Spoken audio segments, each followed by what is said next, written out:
So the Fever's viewership is actually been pretty insane this year. Like, I'm kind of in shock because I thought, okay, no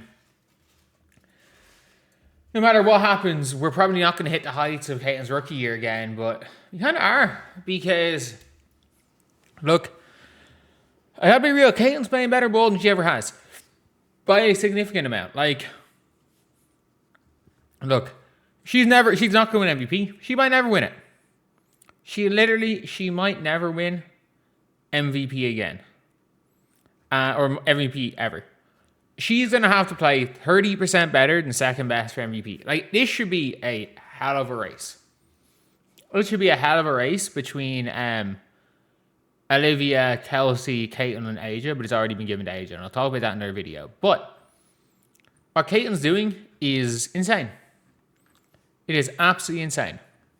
And the viewership for the Fever, I didn't even realize, is crazy. It is crazy. So this is a graphic from a Sports Patriot. The Indiana Fever, I shit you not, rank 1st, 2nd, 3rd, 4th, 5th, 6th, 7th, 8th, 9th.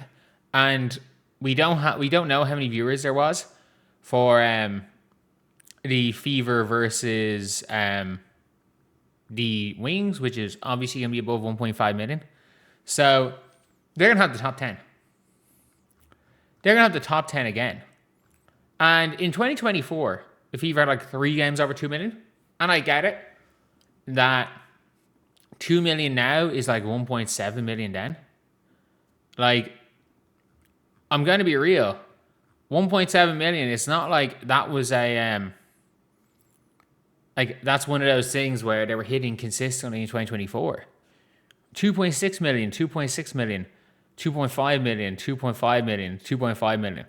And not one of the 2.5 million games have had either of Paige Bueckers or Angel Reese. Who, by the way, like, I don't mean this in a bad way, but Angel Reese is playing the best basketball of her career. She is the least relevant she's ever been. No one gives a shit anymore about Angel Reese. People really don't. And I know, I get it, like, if people want to play on her game, it's one thing, but, like, she's actually been pretty good.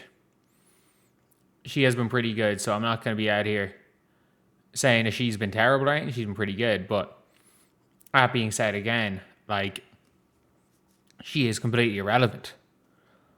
But, like, this is...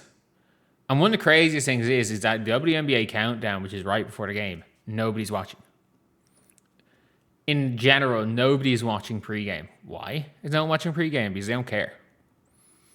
And they don't care. I'm glad the WNBA, whether it's WNBA Countdown, everything on ESPN, and in a lot of cases Amazon as well, have done such a bad job of, you know, talking about the game.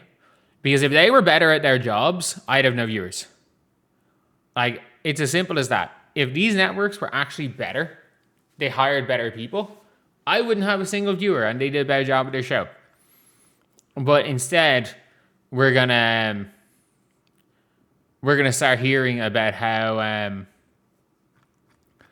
Caitlin Clark is the worst offender in the world and all this stuff. But still, it's one of those things where I just don't feel like it really, like, they've done a good job at all. I don't think they've done a great job with any of this.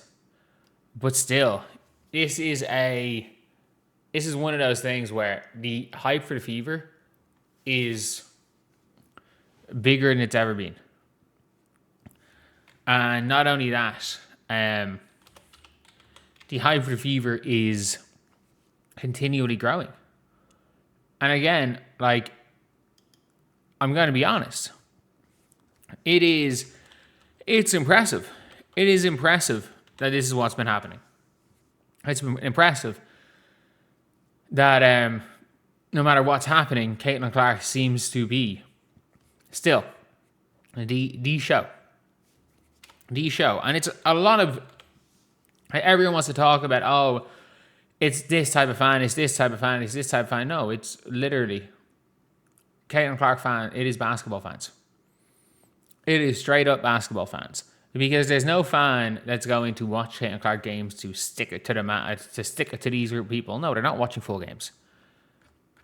If you want to say, oh, these people are just that have just co-signed Caitlin Clark because of they've co-signed Caitlin Clark because of, you know, some bullshit made up politics. Those people all disowned Caitlin Clark 2 weeks ago for the 17th time. And the viewership is continuing to go up with Caitlin Clark. The viewership has continued to go up. So, look, that's all I'm going to say. The Indiana Fever are killing it. It is impressive, though, that the Minnesota Lynx in the Dallas Wings game got 1.5 mil. And I think there was another... there was basically another couple of games that have hit over 1 million. And I think as well, one of the big things here is that this wasn't a leading game to a Caitlin Clark game. I think that's one of the most important things, is that it was a primetime Sunday game. But in previous years, the only ever 1 million view games that weren't Caitlin Clark games were lead-ins to Caitlin Clark. And not only that, like, if you guys haven't seen the viewership, last year, the viewership in the entire league dropped over 50% when Caitlin Clark was injured. And do you know how many people watched the playoffs game? Who watched the playoffs? What's the playoff game against Atlanta? I need to find this here. But I think it was 960K. I need to find a tweet because I tweeted it. I tweeted it, so it was. I can find it through mine. But basically, I think there was 950K people that watched the playoffs last year with the Fever. The Fever versus the Dream games are doing poorly, but like last year, it is mad. So last year was 1.8 million. This year with 950K for game one for the Fever and Dream in the playoffs. And the scariest thing is that 1.8 million for the playoffs, even it based on the new networks, is still barely over what a random regular season game is. Like, the whole mania around Caitlin Clark is smaller than it's ever been culturally. But Caitlin Clark as a player, more people are watching her because it's better. She's straight up being better. So anyway, yeah. See you guys.